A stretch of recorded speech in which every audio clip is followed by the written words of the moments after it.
গল্পের নাম চিরদিন তোমার জন্য। ঢাকা শহরের ব্যস্ততা, শব্দ আর কোলাহলের মাঝে এক নিরিবিলি ক্যাফে, কফির খোলা জানালা। সন্ধ্যার আলো আধারিতে সেখানে প্রায়ই বসে থাকত রাফি, একা একা, চুপচাপ কফির কাপ হাতে, যেন কারো অপেক্ষায় থাকে। রাফি ছিল এক বিশ্ববিদ্যালয়ের ইংরেজি সাহিত্যের শিক্ষক, শান্ত, সংবেদনশীল আর ভীষণ রকম রোমান্টিক মনের মানুষ। বইয়ের পাতায় সে প্রেম খুঁজে পেত, আর কল্পনায় আঁকত ভালোবাসার চিত্র। কিন্তু বাস্তব জীবনে তার প্রেম ছিল শুধুই একটি, তৃষা। তৃষা ছিল রাফির বিশ্ববিদ্যালয়ের জীবনসঙ্গী। প্রথম দিন থেকেই তারা একে অপরের প্রতি টান অনুভব করেছিল। তৃষার হালকা হাসি, ঝলমলে চোখ আর কবিতা ভালোবাসা রাফিকে মুগ্ধ করেছিল। ক্লাস শেষে ঘণ্টার পর ঘণ্টা তারা বসে থাকত লেকের পাশে, গল্প করত জীবন নিয়ে, ভবিষ্যৎ নিয়ে, আর সবচেয়ে বেশি ভালোবাসা নিয়ে। তৃষা বলতো, তুমি জানো রাফি, প্রেম মানে শুধু পাশে থাকা। প্রেম মানে শুধু পাশে থাকা না, প্রেম মানে হচ্ছে দূরত্বেও একজনের অপেক্ষায় থাকা, বিশ্বাস রাখা। রাফি মুচকি হেসে বলতো, তোমার জন্য আমি চিরদিন অপেক্ষা করতে পারি। কিন্তু সময় সবসময় প্রেমের পক্ষে থাকে না।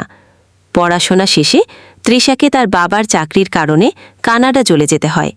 যাওয়ার সময় সে বলেছিল, রাফি, যদি ভাগ্য চায় আমরা আবার এক হব, আর যদি না হই, জানবে আমি তোমায় ভালোবেসেছিলাম হৃদয়ের গভীর থেকে। রাফি বলেছিল না কিছুই, শুধু চোখের দিকে চেয়ে মাথা নেড়েছিল। তারপর থেকে বছর কেটে গেল। এরপর বছর পেরিয়ে 1 দশক, তৃষার কোনো খোঁজ নেই। তবুও রাফি আসত সেই ক্যাফেতে, যেখানে তারা প্রথমবার একসঙ্গে কফি খেয়েছিল। প্রতিদিন না, তবে প্রতি সপ্তাহে একদিন। যেন হৃদয়ের একটা অংশ এখনও বিশ্বাস করে তৃষা একদিন ফিরে আসবে।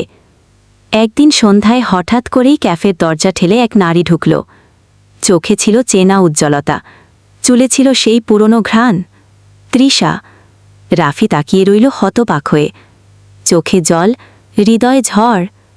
তৃষা এগিয়ে এসে বলল, আমি জানতাম তুমি এখানেই থাকবে, ঠিক যেমন ছিলে, ঠিক যেমন বলেছিলে, চিরদিন আমার জন্য।